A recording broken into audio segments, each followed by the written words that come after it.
The answer to the question of who is responsible for resources for your project might not be as simple. And here's the why.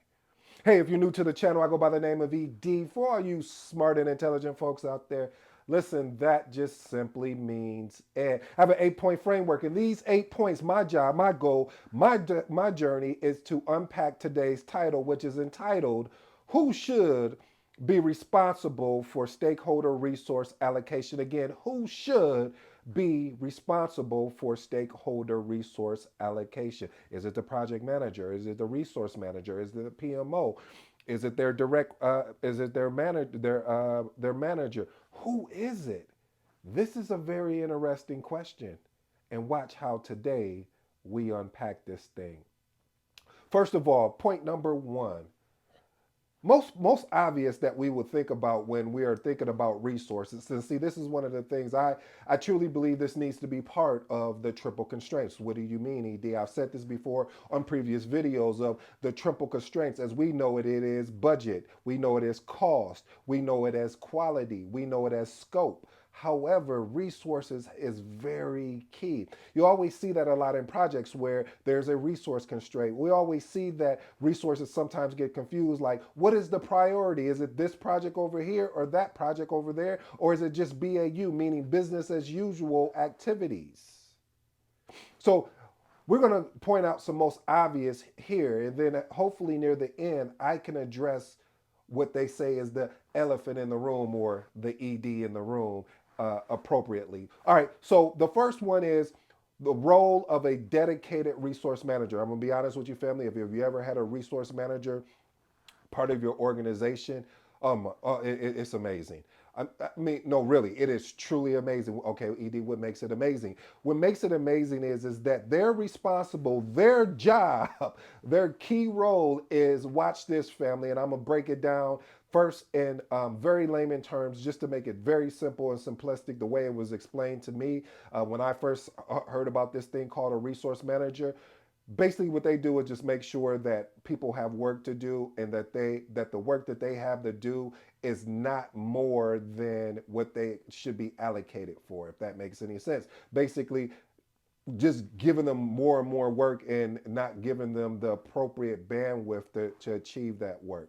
Now, more technical, what they do is more they implement excuse me, a centralized resource management function in which are allowed to be overseen, or they have an opportunity to oversee all of the project allocations. Sometimes I've seen resource managers use tools to basically have a visual a visual of all the resources that are working on various projects, so they can manage them effectively. A quick case study: I know tech companies like Google have utilized a dedicated resource manager to optimize team allocations across innovative projects.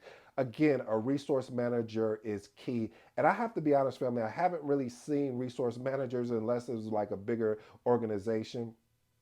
And you normally don't see these at a smaller organization. And I know the question is come up, well, what's a smaller versus bigger organization? Again, that could be subjective at times. So that's why I said, so I should be more clear. Sometimes I've seen resource managers, and sometimes at a bigger organization, I haven't seen them. So it could go either way. But a resource manager is really key to help you as a project manager to say, okay, hey, you said you needed these resources, you said you needed them for this amount of time throughout the project, and they break it down hourly, and then they say, okay, well, I can give you these resources here. When I tell you as a project manager how invaluable, I mean, I should say this is so valuable to you as a project manager when you're leading a project. By the way, family, I want to let you know my trainer, my coach, my mentor, you're going to have an opportunity to go spend time with him on February 24th and February 25th from 2 p.m. Eastern Standard Time to 6 p.m.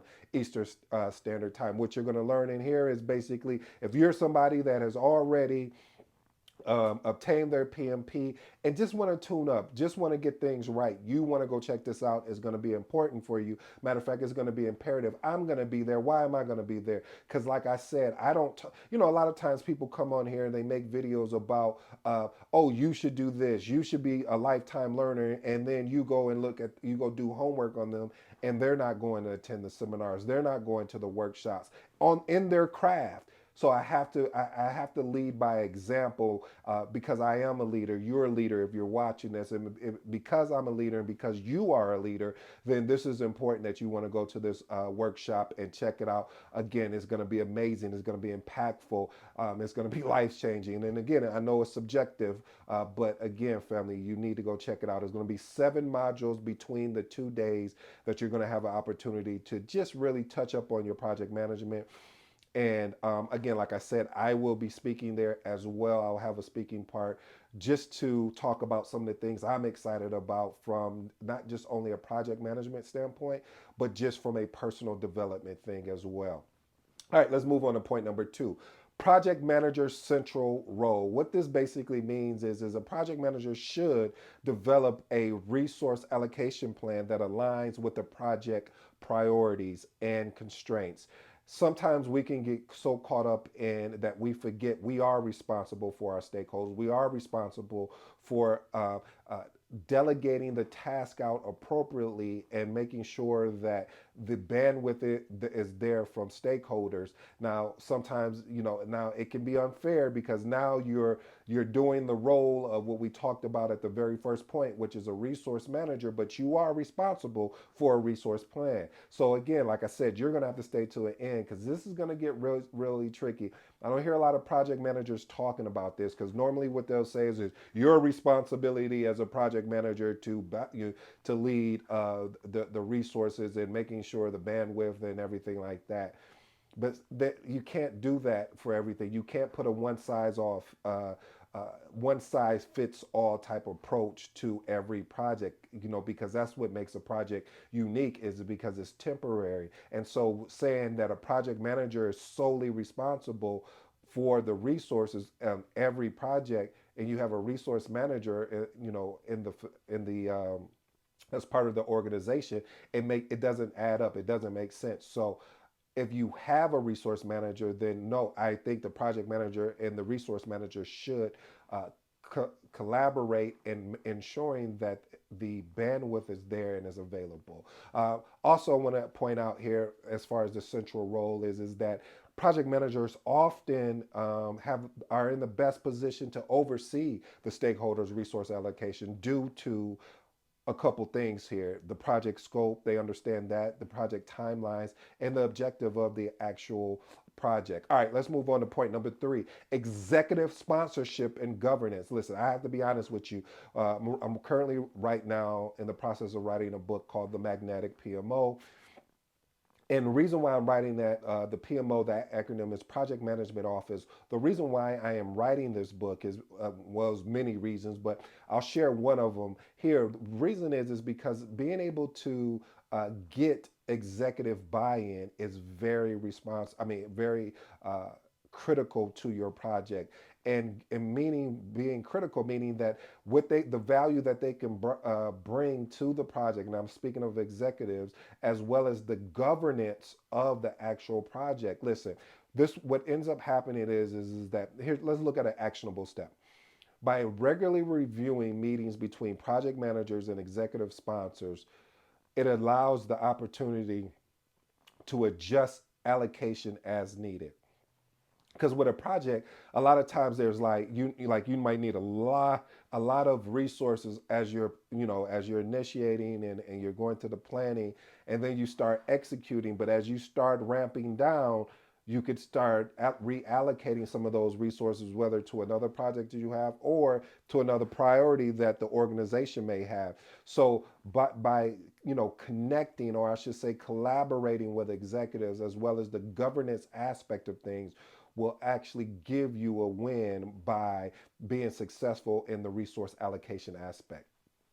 Point number 4: stakeholder involvement and decision making. Listen, I've always shared this with you, family. Having the ability to engage stakeholders early and often is really going to be your key to success. By facilitating stakeholder meetings to discuss the resource needs and constraints. Because you know what? Let me park here parenthetically real quick because I want to point out something. What I found out, family, is that when you talk to stakeholders, and I'm not, and I know that sounds weird. You like, what do you mean you're not talking to them already? No, a lot of I've seen project managers who lead projects that they don't really talk to their stakeholders. They don't make a connection with their stakeholders.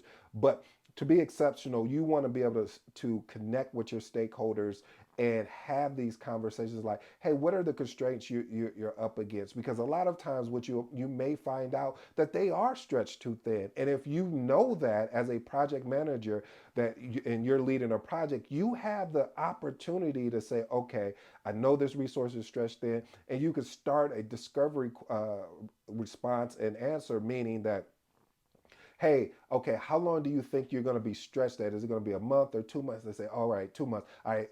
And then I can go back and figure out, okay, what can I move around? What can I negotiate in the meantime while this stakeholder is stretched thin? So that's important, family, to be able to have these conversations with your stakeholders regularly and often to understand what their bandwidth is so you don't get stuck with having a resource issue. Point number 5, my favorite message: utilize a project management office, better known to us as called a PMO.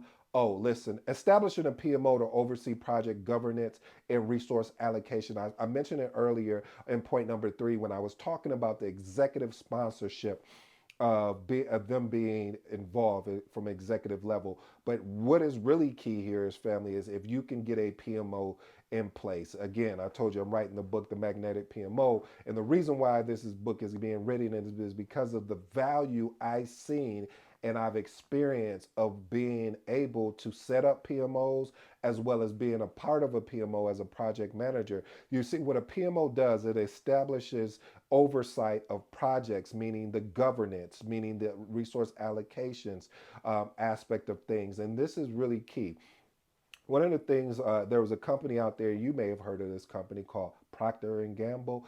They have leveraged the PMO to basically streamline project execution, resource allocation, and significantly improving their project success rate. See, that's a lot of things that we don't talk about the PMO, how the PMO, the project management office, can really improve the success rate. The success rate of, and one thing here too about a PMO that sometimes can happen, and as a PMO becomes successful, they forgot about keeping the main thing. This wasn't even part of the talk, but I'm gonna deliver. I like to over deliver in value, is that they don't go back and talk and chat with the project managers to understand, hey, what's out there working, what is not working, what do you want to see change. And I don't know why they don't do that. I mean, maybe one day I'll figure that out, or maybe leave a comment if you're somebody that runs a PMO. I would love to get that feedback. But it's important to understand the ability to be able to engage with the people that are actually doing the role of project management to see what's working out there and what is not working out there, especially from a governance standpoint, will actually help the PMO holistically from a whole to have more success. Okay, I'll get off of that.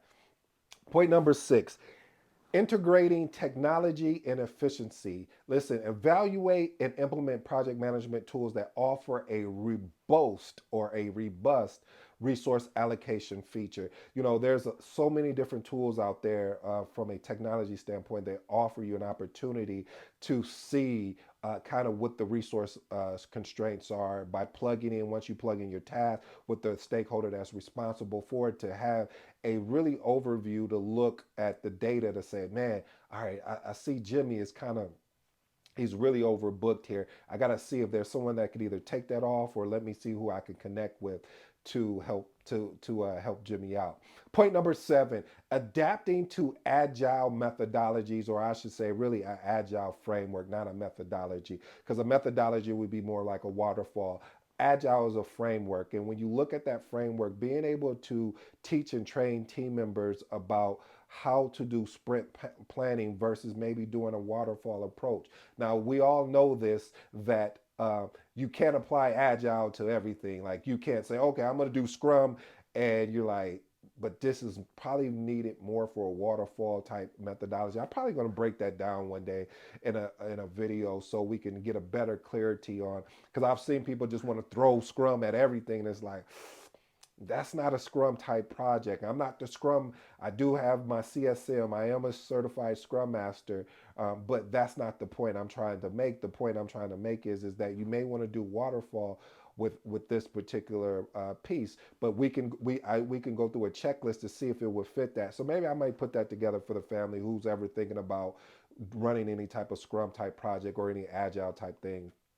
But really, reason why you would want to use Scrum is to be able to do sprint planning, to be able to what I like to call Scrum is the ability to test fast to get faster results. Meaning, hey, we're going to run a 2 week sprint, we're going to run a 3 week or a 4 week sprint to see, okay, these are results we're looking for. And most of the time, what you'll see a Scrum framework ran is mostly in application development, because you get that quick user feedback, and so that's going to be key. But really, what you want to understand is that just the ability, if you're working in a fast-paced environment, to be able to take that fast-paced, I mean, to be able to move faster with Scrum is really the ability to say, all right, let me go and test this out and see how it works. And it's just the flexibility in Scrum. But I do want to say this again, that Scrum or an Agile framework is not applicable to every project, okay? All right, point number 8, optimizing team skills and capacity. Listen, one of the things that I really think is, and I'm starting to see more of it, that you're seeing team members that are cross trained. Now, this can be a good thing or this can be a negative thing.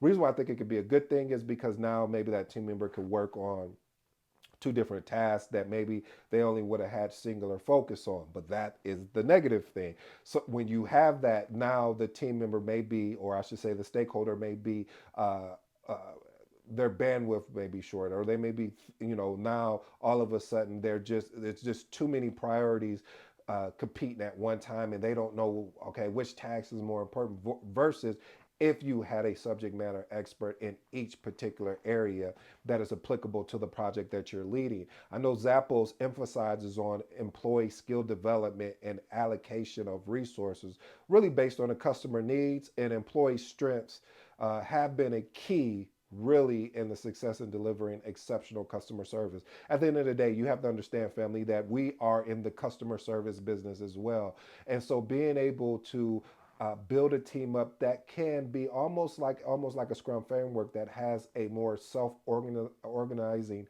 type approach to when we're actually leading projects is going to be successful for them. So we always want to keep in mind that having the team build additional skills so they can grow. We don't want to limit them. We want them to grow. All right, I have a bonus for you, family. Actually, I'm gonna give you two bonuses. Facilitate an interdepartmental cooperation. What does that even mean? Listen, it just basically means the ability to create cross-functional teams for projects that require a diverse skill set and diverse perspective. This is really, really great and amazing to leverage, especially when this allows departments that maybe normally wouldn't work together, and just leading it just helps lead more efficient, be more efficient with your resources, more efficient in reducing this thing that I just despise, which are silos are meaning that, oh, here's my work and I'm gonna go over here, instead of let's collaborate and work together. And then at the same time, this is a really good benefit for the organization because it really maximizes the organizational capabilities. Last and final bonus is conducting regular resource reviews.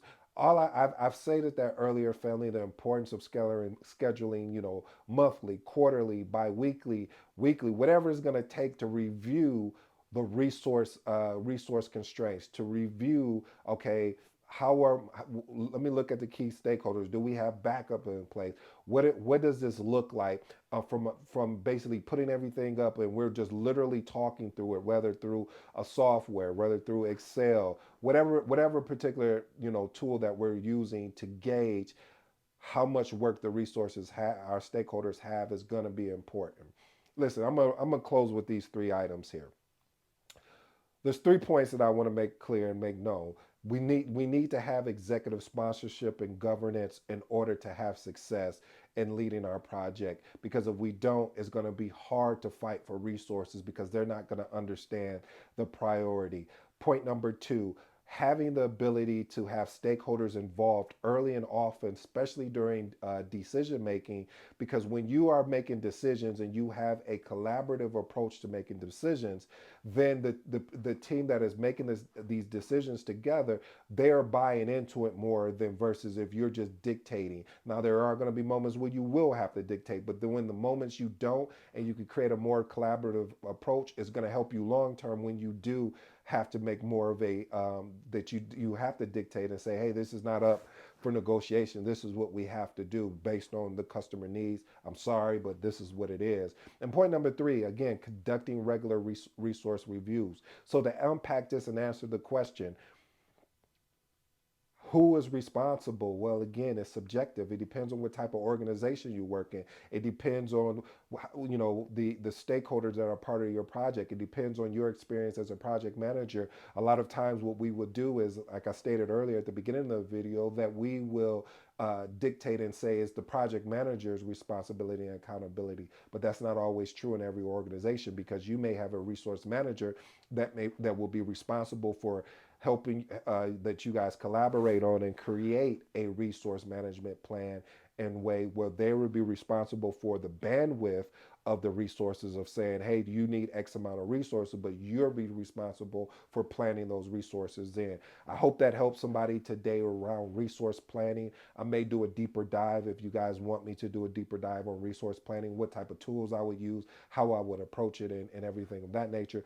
But from a high level, these 8 points plus those 2 bonus points will definitely help you and assist you. And you got to look at the organization that you're in, and to identify, hey, do we have a resource manager? If we don't, do we have a PMO? We don't. If we don't have that, okay, I guess it's all going to fall on me. If it falls on me, how am I going to be able to get resources in to support me, or maybe getting a resource manager, or maybe even creating a PMO?